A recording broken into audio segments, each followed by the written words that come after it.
지난 5일 진행된 코로나19 확진자 사전투표 부실 관리와 관련해서 선관위가 오전 10시부터 긴급회의를 진행하고 있습니다. 회의를 주관하는 노정희 선거관리위원장은 출근길에서 대책 마련에만 집중하겠다며 짧은 입장을 표명한 채 사과를 하겠냐는 질문에는 답변하지 않았습니다.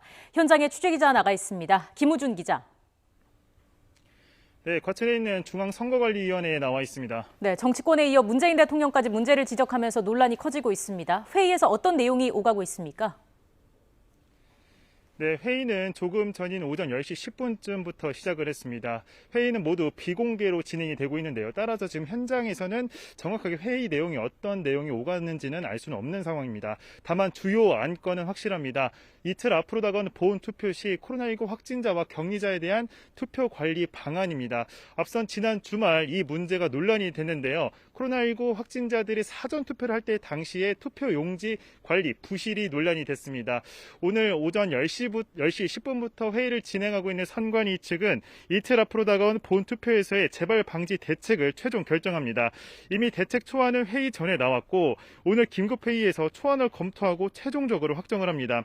초안에는 사전투표 때와는 달리 확진자, 격리자용 임시 기표소를 설치하지 않는 대안이 담긴 것으로 전해졌습니다.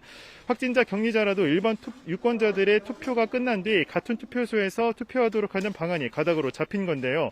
또 확진자들의 기표 용지를 별도로 보관했다가 투표함으로 옮기지 않고 일반 투표함에 함께 넣는 방식도 거론되고 있습니다.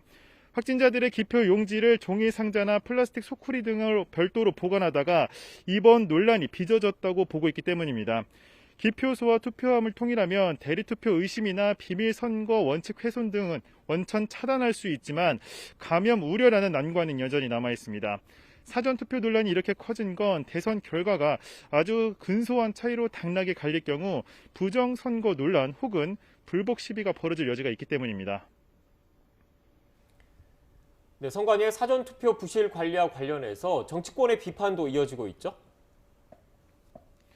네, 이번 논란과 관련해서 여야 모두 한 목소리로 강한 질타를 하고 있습니다. 어제 선관위로부터 긴급 현안 보고를 받은 뒤에도 질타가 이어졌고 오늘 아침 열린 회의에서도 민주주의 원칙이 흔들린 일이라며 선관위의 부실 대응을 거듭 꼬집었습니다. 민주당 이낙연 총괄선대위원장은 문제가 터지고도 주말 사이 선관위원장은 출근도 안 한 것을 콕 집으며 선관위의 사후 해명은 불성실했고 부끄러운 일이라며 확실한 개선책을 내놓고 국민에게 용서를 구하라고 촉구했습니다. 국민의힘 김기현 원내대표도 확진자 사전투표 부실 관리와 관련해 노정희 중앙선거관리위원장이 즉각 사퇴하고 문재인 대통령이 국민 앞에 사죄해야 한다고 날선 비판을 쏟아냈습니다. 오늘 열린 긴급회의는 앞서 말씀드린 대로 비공개로 진행되기 때문에 언제 끝날지는 모르는 상황입니다. 앞서 노정희 선관위원장은 이번 사태에 대한 사과와 입장을 묻는 말에 대책 마련에만 집중하겠다며 답변을 피했는데요. 선관위는 긴급회의를 마치는 대로 김재원 선관위 선거국장이 회의 결과와 함께 이번 사태에 대한 공식 입장을 밝힌다는 방침입니다.